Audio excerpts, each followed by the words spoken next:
Once there was a great quarrel between the winds, the clouds, and the snow.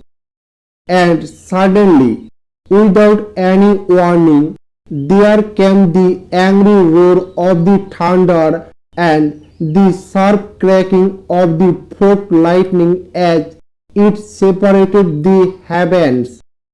Then the north winds, the south winds, the east winds, and the west winds came together 1,000 strong, and the sun was no longer seen, for the earth was covered with a deep blackness as of the night.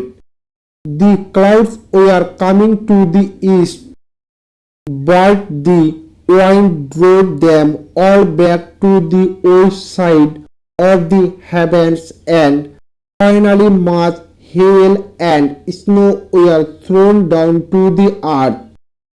The cloud said to the snow, "Why do you go to earth? You are not wanted there. In the warm southland, you are never welcome. Your people would be killed at once if they went there. Even here you are allowed to stay only for a short time.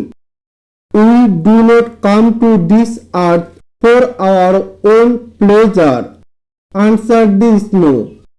"It was pleasanter where we were. We came to earth to help its people." At this the clouds formed until their faces became black, and they said, "We cannot believe that." "It is true," answered the snow.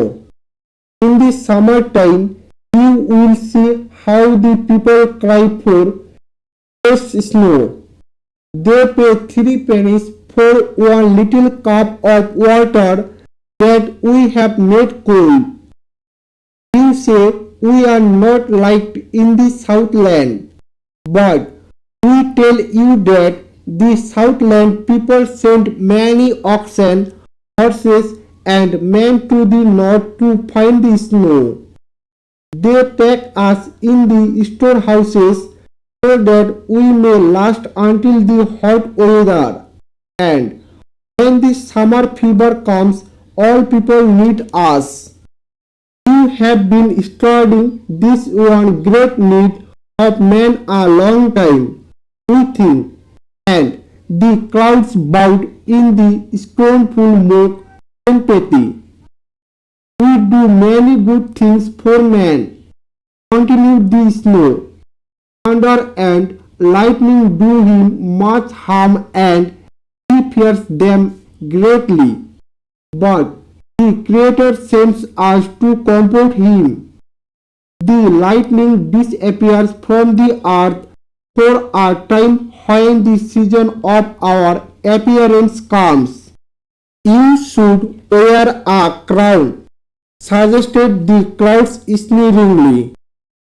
"A king who wore one," the old King Daisong once said of us.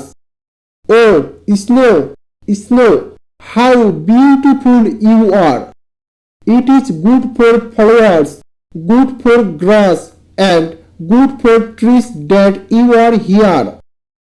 And he said to the rose bushes, shrubs, and trees who were asleep, "If you wish beauty in the springtime, you must have our friend the snow in the winter."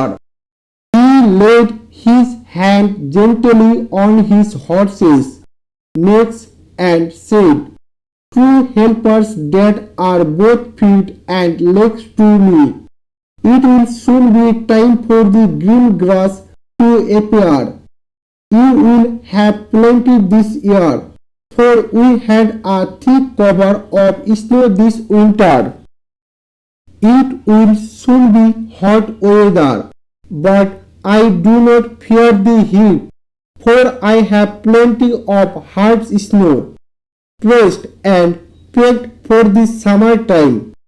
So You see, the snow is useful to man. We could have stayed where we were in the sky and kept clean, and we need not have worked hard flying all the way down to the ground. We never hear that the clouds do any good thing, said the snow. The time may come when you will have finished talking, said the clouds. Then we can tell you some things.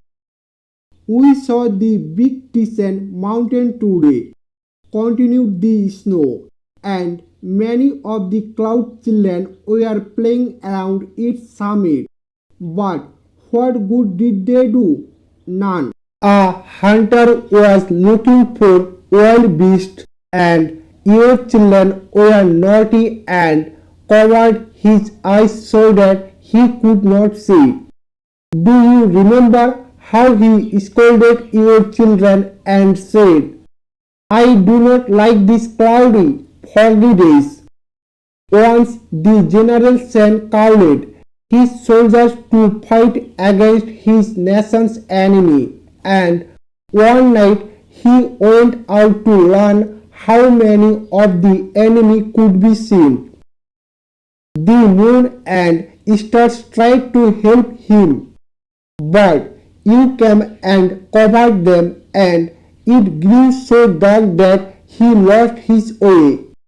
Then the enemy took his horse and gun, and he nearly lost his life. He hid in a cave and said, those clouds have caused my death, I fear. He lay in the dark cave until the morning came, and he could see to find his way. We do not see why the Creator made clouds to hang around in the sky from north to south and east to west, said the snow. And really,